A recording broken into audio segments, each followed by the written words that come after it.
Hello everyone, welcome back to Art Party Friday for the Crafty Maven Getaway. It is Caddy and I am going to be creating a fun mixed media background for my layout today. So I'm starting off with some Mists by Lindy Stamp Gang, and I'm trying to create a green color that I don't have in my Mists or watercolors or anything. So I mixed two Lindy Stamp Gang Mists. It's one of them is called Ponderosa Pine and the other one is My Mojito Green, and I mixed some yellow in from that watercolor set that you see there to my left, which is from Michael. So I get the perfect green, and the green I'm trying to create is a green from a chipboard set by Basic Gray that I have had in my stash for a long time. You'll see it in a bit, but I was trying to create the green from that so that I could kind of have everything coordinate and have my background coordinate with my embellishments. So I am also using this purple. This is Plum Tuckered Out from Shimmers. It's a pretty purple violet type of color. So I add a little bit of that in the background, not too much purple, but I do add just little tiny hints of the purple. And then I use this orange from Lindy Stamp Gang. This is called Red Hot Poker Orange. So I'm going to use that as well. And some of these mists are shimmery, some are not. So, you know, it really doesn't matter to me. This orange one is shimmery, for example. So it does add a nice touch of shimmer to the page. So it's a nice addition. So then I do some splatters as well in the same colors, in the orange. And I think I'm going to do some splatters in the purple as well. Yeah. So I do some splatters with the purple as well. And I do also add splatters with black India ink. So that's something else that I do as well. But for now, just have the same colors from the background. And I'm just kind of dabbing everything with a paper towel so that I could continue working and it's not all wet and I don't make a big mess. So there's my black India ink, and I'm going to do some splatters in that. And I love my black India ink. It's my favorite thing to use for splatters. So I just did a few of those in a few areas on the page.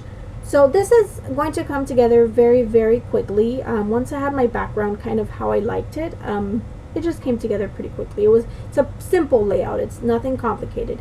I'm adding some more of the purple. Again, that's Plum Tuckered Out from Shimmers. And then I take this Studio Calico paper pad, which the colors were perfect. So I pull out a gray piece of paper, an orange one, and a green one, and it's the perfect color to coordinate with this background. I did not plan that.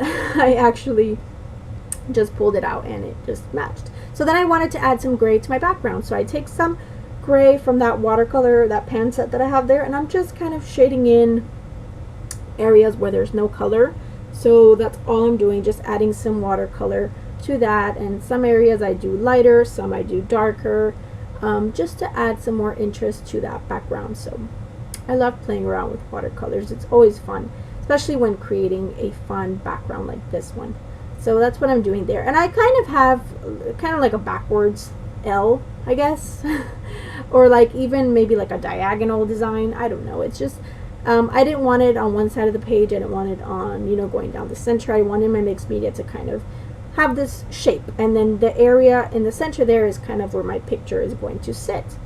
So I'm cutting down this orange paper and this gray one. The orange one, I think that's the last piece of orange that I have. So I'm going to use it very, very, in a very intelligent way, just so that I don't waste it and so that it peeks out on both sides. So I just cut two strips and I'm going to add it to either side of my picture. And you'll see that in a few. So there I go, adding one piece.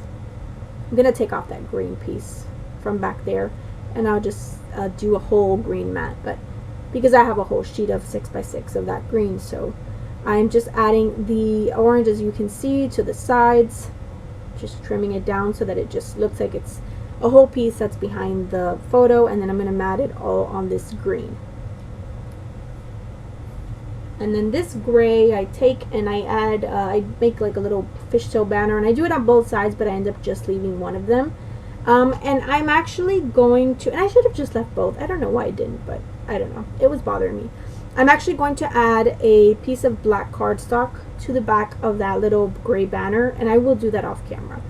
just because I wanted it to stand out a little bit more. So you will see it in the still shots that I did add gray to that. So I originally thought I was going to use this Boo from the chipboard pack. This is from that basic gray chipboard pack that I was telling you guys about, and there it is. And I'm just picking out a few pieces here, and I don't end up using the Boo. I knew I wanted to use that tree. I love that tree. That's one of my favorite pieces on that chipboard pack, and I've kind of been hoarding it. So I wanted to use the tree. So I was going to make the tree work. However, you know, whatever it took, I was going to make the tree work. So I do make the tree work. And I took some of those round pieces, and I am going to use a few of those as well. I'm glad to be using up this chipboard because I've had this for a long time. This is an older basic gray chipboard pack, and I've had this forever, and that's the only thing I have from it. I don't have anything else from whatever collection that was.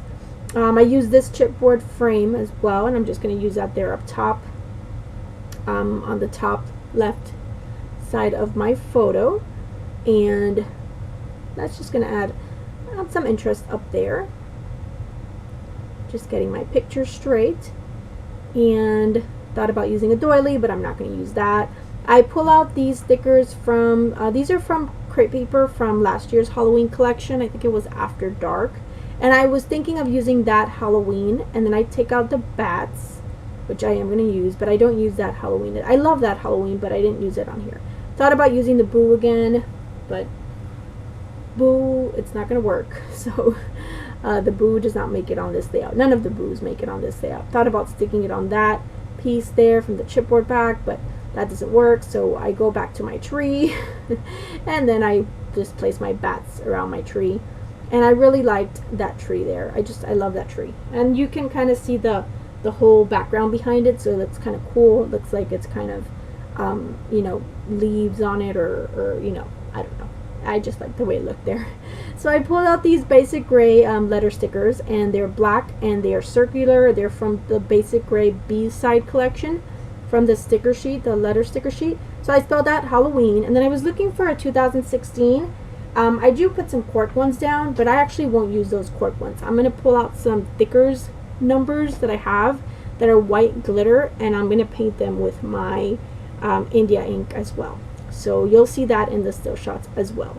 After that, I am going to add just a couple of little tiny word stickers from Tim Holtz, which I'm going to add one above the photo and one underneath the 2016. I'm writing out the word ninja here with these October afternoon like scripty font letters, but I'm going to actually take those off, and I'm going to use the block ones, which are right underneath, which are from October afternoon as well. And I'm going to write ninja on my photo because I have a little smear of paint on my photo that I want to cover up. So I'm going to very strategically place that ninja word over that little boo-boo. So yeah, and then I'll add another little tiny another little word sticker, which is from a Teresa Collins sticker sheet, which says memories on the bottom. And that is going to be it. So I hope you guys have enjoyed this. It was quick and simple. If you have any questions or comments, please do leave them below. I hope you guys did enjoy this, and I hope you found it useful or helpful. So take care, and I will see you guys next time. Bye!